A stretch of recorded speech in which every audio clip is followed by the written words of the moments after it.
今晚我想先問大家一個可能會讓你稍微感到一點點刺痛的問題：此時此刻，你覺得累嗎？我不是指那種跑完步或者加完班的身體上的累，而是那種心累，那種你每天早上睜開眼睛看着天花板，心裡想着天啊，又要開始戰鬥了的那種累。在台北擁擠的捷運上，在內湖科學園區那永遠亮着燈的辦公室裡，甚至是在你每個月收到信用卡賬單的那一刻，我們好像都有一種錯覺，人生就是一場並沒有盡頭的苦戰。我們要跟老闆鬥，跟客戶鬥，跟不夠用的薪水鬥，甚至還要跟那个不夠完美的自己鬥。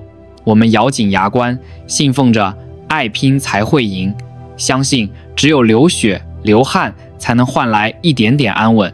這裡是意識覺醒，記得按讚、訂閱並打開小鈴鐺，這樣您就不會錯過我們的新影片。但是如果我告訴你，只要你把這個戰鬥的設定稍微在腦海裡切換一下，哪怕只是切換那麼一丁點角度，你的人生可能會發生翻天覆地的100倍逆轉，你相信嗎？前陣子我們講了一位神經外科醫生辭職的故事，裡面提到了一本這幾十年來在西方被無數成功人士奉為圭臬的奇書《人生遊戲的贏家法則》The Game of Life and How to Play It。 這本書的作者佛羅倫斯星 Florence Scovel Shinn， 他在1925年的紐約那個紙醉金迷卻又人心迷茫的時代丟出了一顆震撼彈。他直截了當地說，大多數人認為人生是一場戰鬥，這簡直是大錯特錯。人生其實是一場遊戲。這聽起來是不是有點輕浮，有點像那種心靈雞湯？別急，這絕對不是讓你躺平或者擺爛，相反，這是一場規則極其嚴密、反饋極其精準的回力鏢遊戲。如果你不懂規則，你在遊戲裡亂砍亂殺，最後傷到的全是你自己。但如果你掌握了那個明星身份，拿到了攻略，你就會發現，原來那些讓你痛苦的關卡，其實都有必須要觸發的機關。今天我就要用最接地氣、最深入的方式，把這本近100年前的秘籍徹底拆解開來。我們不聊虛無縹緲的宗教，我們只聊怎麼在這個名為地球的巨型遊戲服務器裡玩出你想要的結局。首先，我們得聊聊這個遊戲最底層的代碼，也就是佛羅倫斯所說的回力鏢效應，或者東方文化裡我們更熟悉的業力 karma。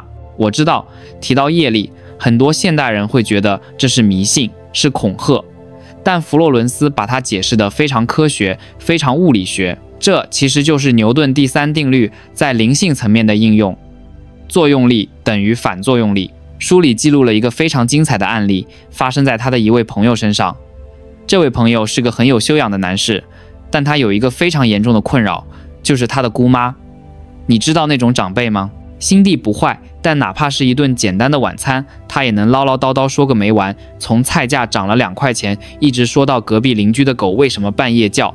有一次吃晚飯，這位朋友累了一天，實在忍無可忍了，那種煩躁感像火山一樣爆發。他雖然沒有掀桌子，但還是冷冷地拋出了一句非常重的話：別再講了，我想安靜吃飯。這句話像一把刀，切斷了姑媽的嘮叨，也切斷了晚餐的氣氛。當時他覺得很爽，終於清靜了。但是請注意，遊戲的回力鏢已經扔出去了。僅僅到了第2天，這位朋友約了一位非常心儀的女士共進午餐。他精心打扮，挑了一家高級餐廳，想要給對方留下一個完美的印象。為了展示自己的風趣幽默，他開始滔滔不絕地找話題，從時事聊到藝術，從工作聊到生活。他覺得自己表現得棒極了。然而，就在他講得正起勁的時候，那位女士突然放下了刀叉，用一種極其冷淡，甚至帶着厭惡的眼神看着他，嘴裡吐出了那句讓他毛骨悚然的話：別再講了，我想安靜地吃飯。你可以想象那個畫面嗎？那一瞬間，時間仿佛靜止了。這句話就像錄音回放一樣，精準的一字不差的砸回了他自己的臉上。這就是佛羅倫斯強調的重點。如果你是一個覺察力很高的人，或者說你的靈魂層級比較高，這隻回力鏢飛回來的速度會快得驚人。對於那些還在渾渾噩噩中的人，報應可能要10年、20年才到。但對於那些已經開始探索靈性的人來說，宇宙的反饋是及時的。這其實是一種保護，也是一種提醒。他在告訴你，嘿，玩家，你剛才的操作違規了，請立刻修正。所以，當你最近覺得諸事不順，甚至覺得全世界都在針對你的時候，先別急着抱怨水逆，不妨靜下來回想一下，是不是你自己先向這個世界發射了某種不耐煩、刻薄或者憤怒的頻率？理解了回力鏢，我們就要進入更深一層的系統設置了。佛羅倫斯把我們的心智拆解成了3個部分：顯意識、潛意識和超意識。如果把人比作一艘在大海航行的船，顯意識就是站在甲板上的你，你看得到海浪，看得到冰山，你負責做決定。而潛意識，它是船底那個巨大的盲目的動力系統，它不管方向，只管執行。你說往東，它就全速往東；你說我要撞冰山，它也會毫不猶豫地把船開向冰山。它沒有幽默感，不懂分辨真假，它只聽從指令。這裡有一個讓人聽了既心酸又警醒的故事。有一位 A 女士，她原本家境優渥，生活富足，但她有一個非常糟糕的習慣，抱怨家務。她並不是真的討厭那個家，她只是習慣性的發牢騷。她經常一邊打掃那個大房子，一邊跟朋友說：“哎呀，這房子太大了，打掃起來累死人。我真希望我就住在一個箱子裡，那樣我就不用這麼累了。”她說了這句玩笑話1次、2次、100次。他的顯意識可能覺得這只是發發牢騷，是某種凡爾賽文學，但他的潛意識聽進去了。潛意識接收到的指令是主人想要住在一個箱子裡。於是生活開始發生巨變，她的丈夫投資失敗，家庭遭遇變故，財富像沙子一樣流失。最後她真的身無分文，被迫搬進了一間極度狹小的出租屋。當佛羅倫斯去看望她的時候，也被眼前的景象震驚了。那個房間小得可憐，四周堆滿了雜物，只有一張床勉強能放下。那位女士坐在床邊，流着淚說：“看啊，我就像是住在一個大箱子裡。”那一刻，她才意識到，這竟然是她自己求人得人的結果。這就叫語言的力量。我們在日常生活中有多少次在無意間對自己下了這種可怕的詛咒？我窮得都要吃土了，我這輩子也就這樣了，我肯定考不上。每一句話都是你在給潛意識下達的軍令狀。那麼，既然顯意識經常亂下指令，潛意識又是個盲目的執行者，我們該怎麼辦？這就需要第3個層級超意識的出場了。超意識，你可以理解為你內在的神性，或者是連接宇宙雲端數據庫的高我。它是完美的藍圖，是每個人原本該有的出場設置。在這個設置裡，你是豐盛的，是健康的，是快樂的。接下來我要講的這個故事是整本書裡最讓我起雞皮疙瘩的案例，簡直就是一部好萊塢懸疑電影。這是一場關於信念的極限挑戰。故事的主角是一位普通的婢女，她遇到了人生中最大的危機，她欠下了整整3000美元。在那個年代，3000美元是一筆巨款，相當於現在的幾萬美元。更糟糕的是，債主已經下了最後通牒，如果在這個月15號之前還不上錢，他就會被告上法庭，不僅會失去工作，還要面臨牢獄之災。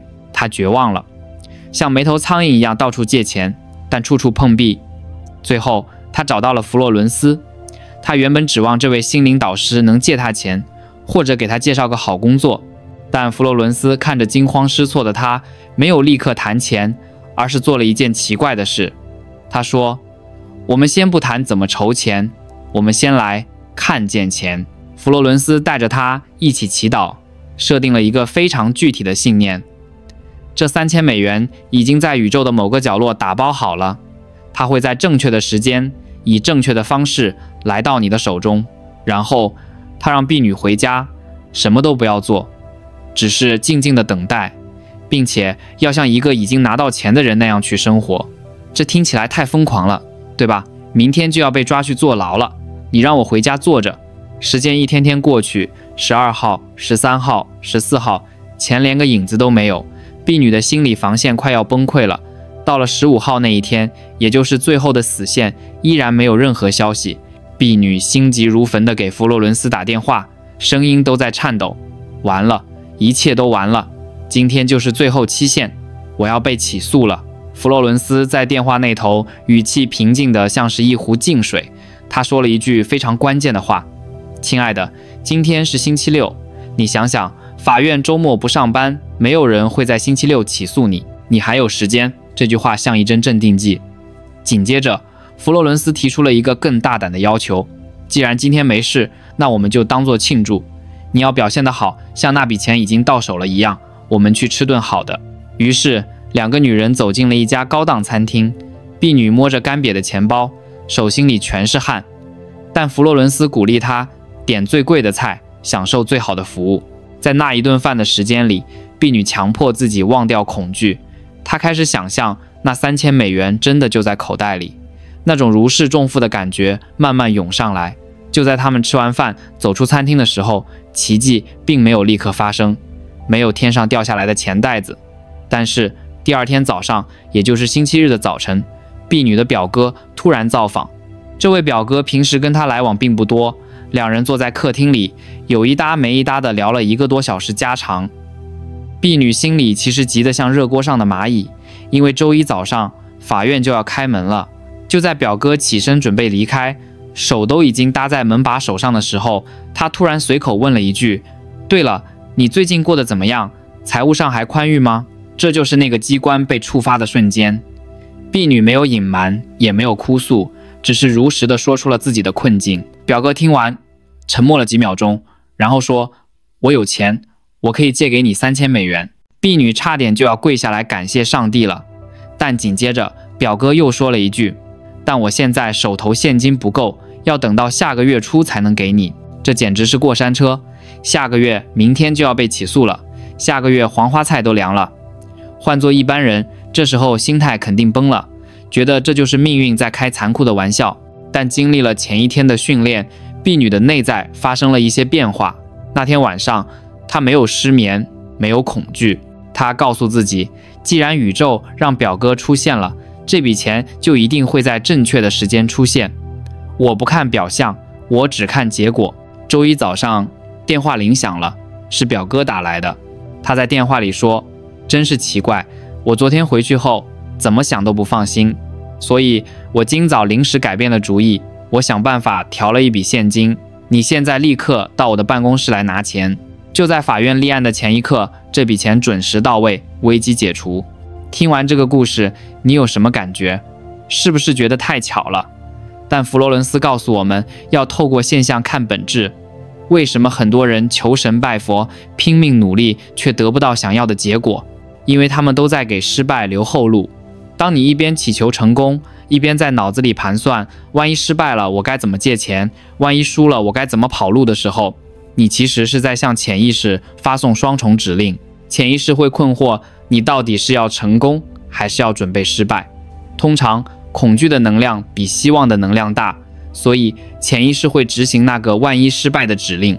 聖經裡有一個非常生動的比喻，叫在谷中挖溝。當年3位國王帶着軍隊在沙漠裡行軍，缺水斷糧，眼看就要渴死了。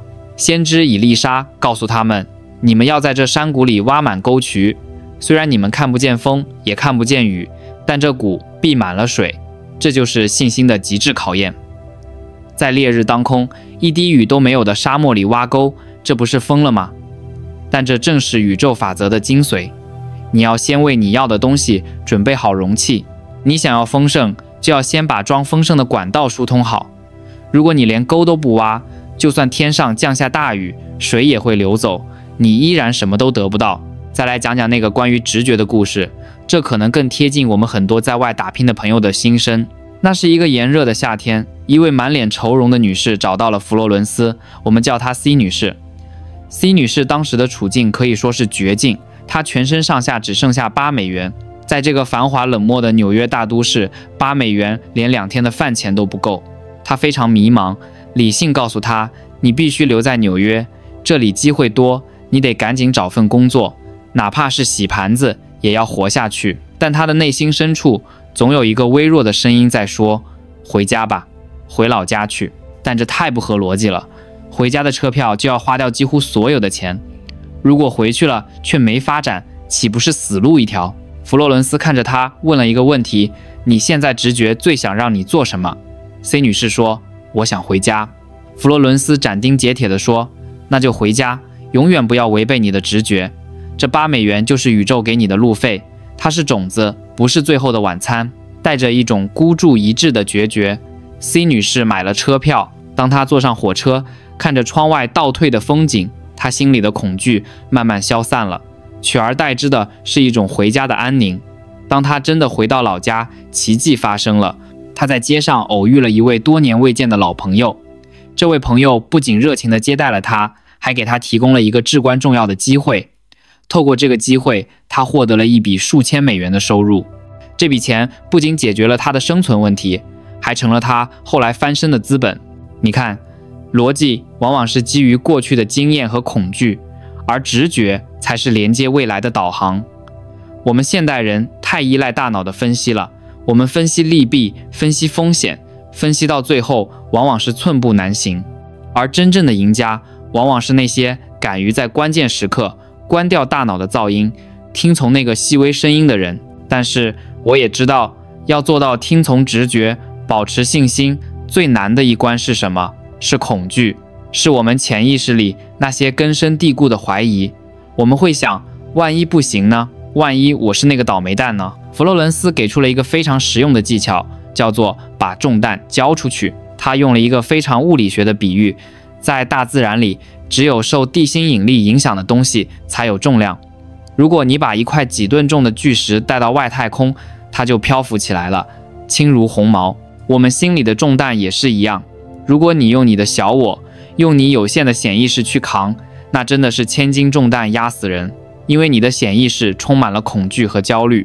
但如果你能把這個重擔交給你的超意識，交給那個全能的神性，這就好比把石頭扔到了太空，瞬間就沒有重量了。有一位學生為了家裡的一架鋼琴煩惱，得睡不着覺。這聽起來有點好笑，但真的很現實。有人送了他一台崭新的名牌鋼琴，這本是好事，但他那間小工作室裡已經有一台舊鋼琴了，那是他死去親人的遺物，又大又重。如果不把舊琴搬走，新琴根本進不來。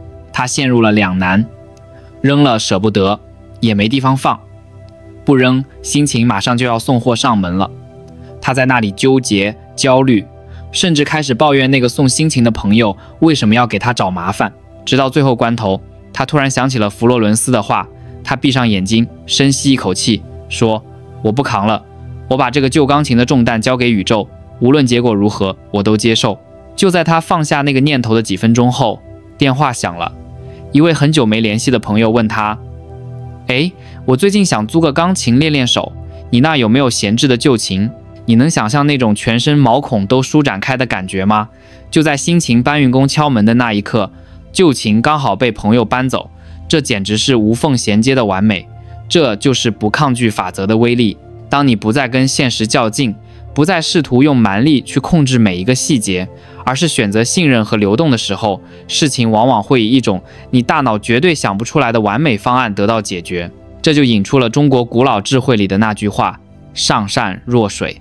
水是最柔弱的，它從來不跟岩石硬碰硬，但它能滴水穿石。佛羅倫斯在書中反覆強調，不要抗拒，抗拒什麼，你就會吸引什麼。他自己就吃過這個虧。有一次，他在等一通非常重要的電話，那個電話關係到他的一筆大生意。他守在電話機旁，死死盯着那個機器，心裡不斷地想：千萬別錯過，千萬別不響，怎麼還不響？他越是緊張，越是想控制。結果1個小時過去了，電話死一般的沉寂。最後，他實在忍不住了，拿起聽筒檢查，才發現因為剛才太緊張，聽筒根本沒掛好，線路一直是斷的，是他的恐懼和控制慾親手切斷了信號。他立刻覺醒，對自己說：如果是屬於我的，跑都跑不掉，我放手。他放鬆下來，甚至跑去街角的雜貨店買東西。就在那個人声鼎沸的雜貨店裡，老闆突然喊他：佛羅倫斯小姐，有你的電話。原來朋友打不通家裡電話，打到了這裡。就在他接完電話的2分鐘後，第2通電話來了，正是他等待的那通重要電話。這告訴我們什麼？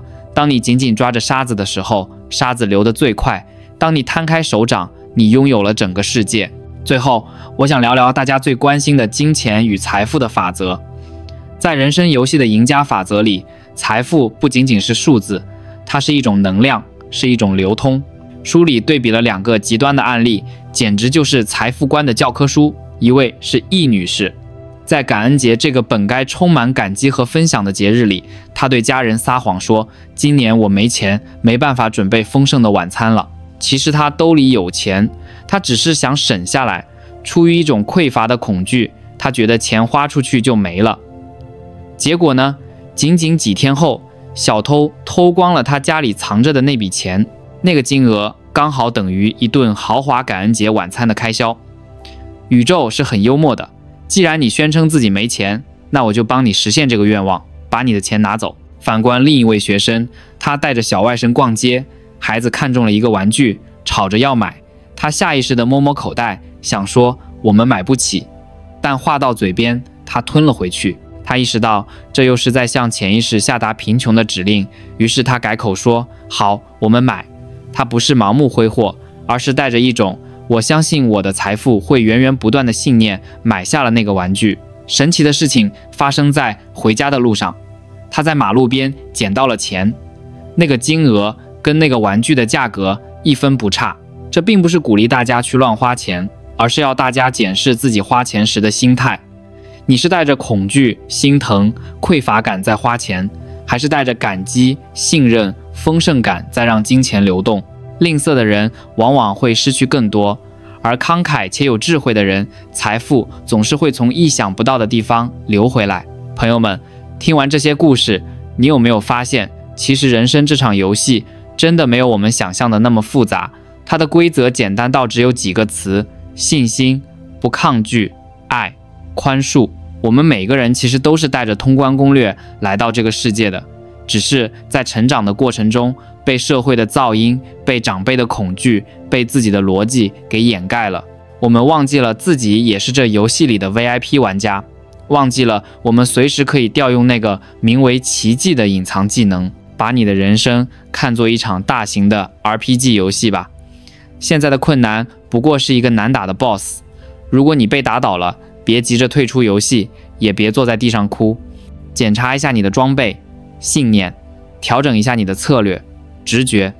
最重要的是，把你背包裡那些沉重的石頭、恐懼和怨恨都扔掉。那些歷史上也是，現在也是，活得通透的人，他們不是運氣好，他們只是玩懂了規則。現在攻略已經交到了你的手上，我想問你，面對明天早上的太陽，你準備好重新開始這場遊戲了嗎？不要害怕犯錯，因為正如書裡提到的寬恕法則，哪怕你發了一張假鈔出去，做錯了事，只要你真心修正，宇宙連那個錯誤都能給你變成祝福。這裡是地球旅館，如果你覺得今天的攻略對你的遊戲通關有幫助，請不要吝嗇你的點讚，因為那也是一種正向能量的投射。訂閱我們，分享給那些還在苦戰的朋友，按下小鈴鐺，我們下一關不見不散。